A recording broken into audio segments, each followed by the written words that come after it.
Senhor presidente, senhoras e senhores deputados,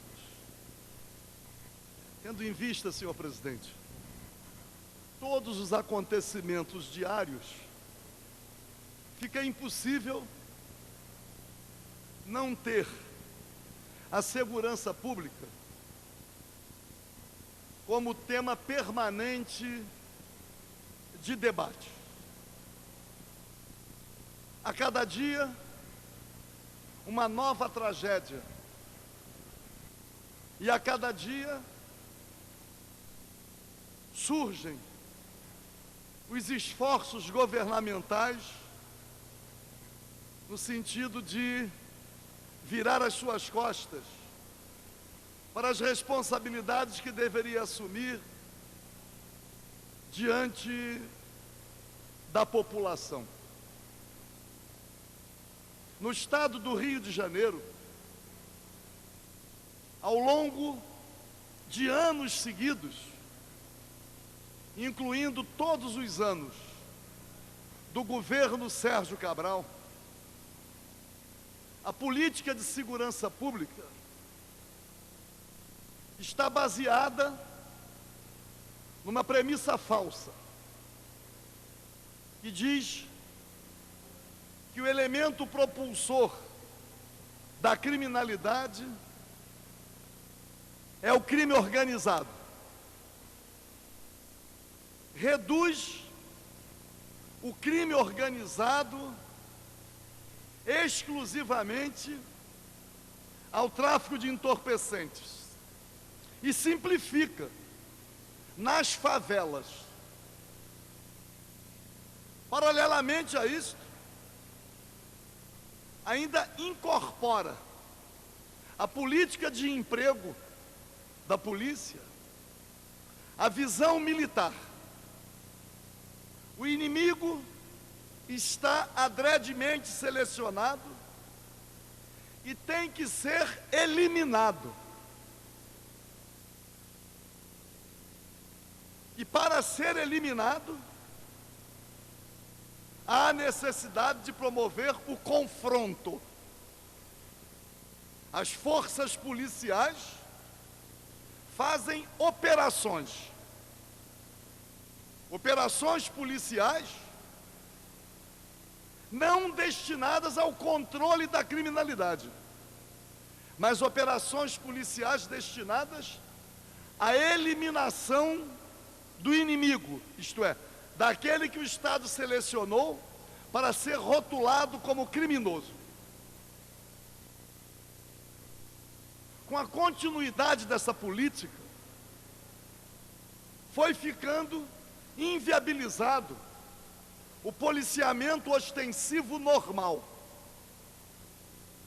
Tanto a polícia militar deixou de fazer o policiamento ostensivo para substituí-lo pelas operações policiais, como a Polícia Civil, em parte, deixou de fazer as investigações criminais para fazer as operações policiais.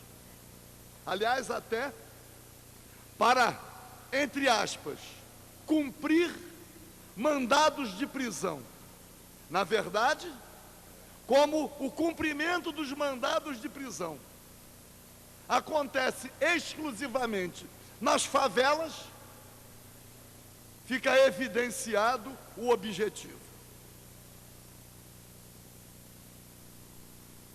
A inviabilização do policiamento ostensivo se deu não apenas pela mudança da política de emprego, isto é, as operações policiais enxugando os efetivos, mas o conflito continuado fez com que os próprios profissionais da segurança pública, principalmente os policiais militares, passassem a correr também riscos. E aí, as cabines antes foram protegidas por dispositivos à prova de bala. Isto não foi suficiente. E, portanto, as cabines que reforçavam, que davam visibilidade ao policiamento ostensivo, foram desativadas. É difícil encontrar no Rio de Janeiro, no estado do Rio de Janeiro, uma cabine que esteja ali com os policiais, com meios de comunicação, para uma visibilidade maior, para desestimular a prática delituosa. Não há. O policiamento, através do patrulhamento normal, patrulhamento ostensivo, a patrulha com 2 homens, isso também foi sendo suprimido na medida em que, qual foi a reação da criminalidade?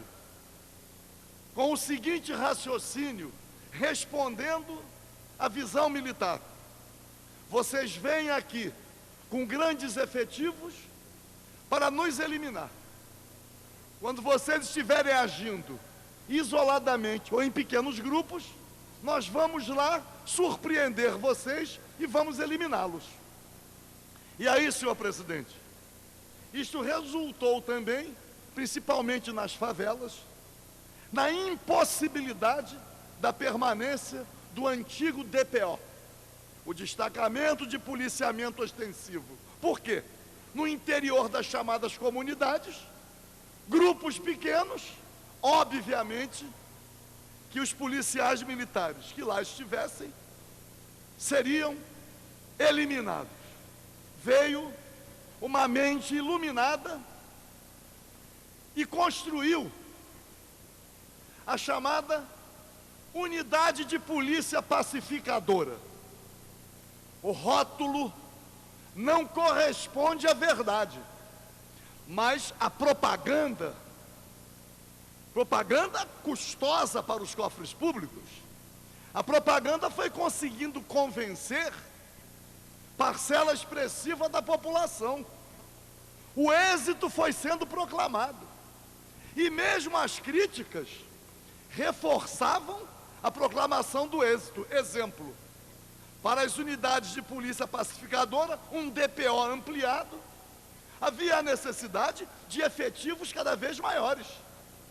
Mais unidades de polícia pacificadora, mais efetivo.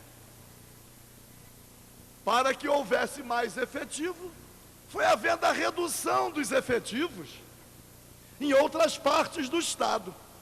Isto é, regiões e mais regiões, batalhões e mais batalhões, foram perdendo o seu efetivo.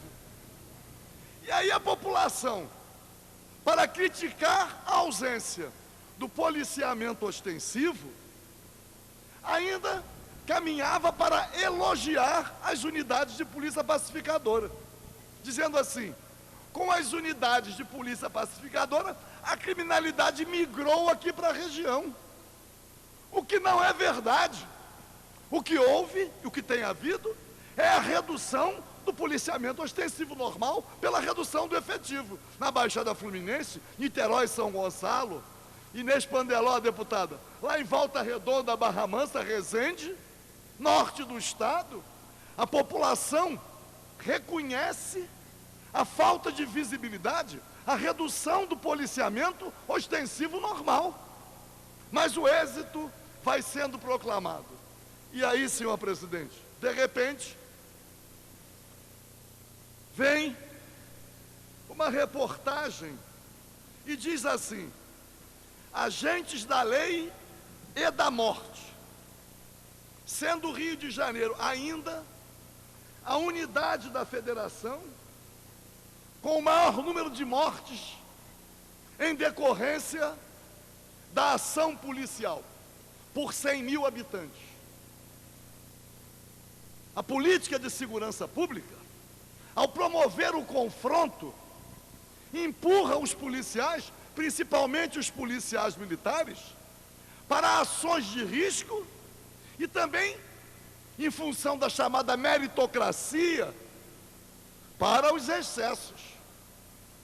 Mas a responsabilidade é da política do governo.